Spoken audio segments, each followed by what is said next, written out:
بعض علماء اہل سنت نکاح کے تعلق سے یہ کہتے ہیں کہ وہابی وغیرہ دور کی بات، اگر ایک پنڈت بھی نکاح پڑھا دے تو نکاح ہو جائے گا۔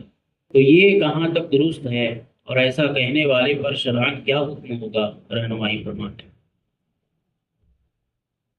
دیکھیے، نکاح صحیح ہونے کے لیے عاقلین کا مسلمان ہونا ضروری ہے۔ عاقلین سے مراد میاں اور بیوی، ان دونوں کا سنی صحیح العقیدہ ہونا ضروری ہے۔ عاقلین کا مسلمان ہونا، اور جو نکاح کے گواہ ہوں ان کا مسلمان ہونا، یہ نکاح صحیح ہونے کے لیے لازم و ضروری ہے۔ نکاح پڑھانے والے کی حیثیت محض ایک سفیر اور معبر کی ہوتی ہے۔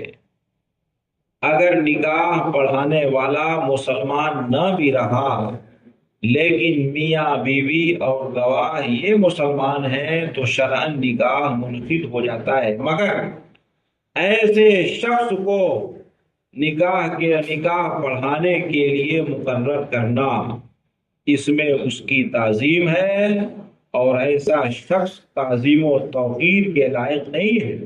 لہذا کسی ایسے شخص کو جو شرعاً کافر یا گمراہ ہو، تعظیم کے لائق نہ ہو، اسے نکاح پڑھانے کے لیے مقرر کرنے کی اجازت نہیں ہے۔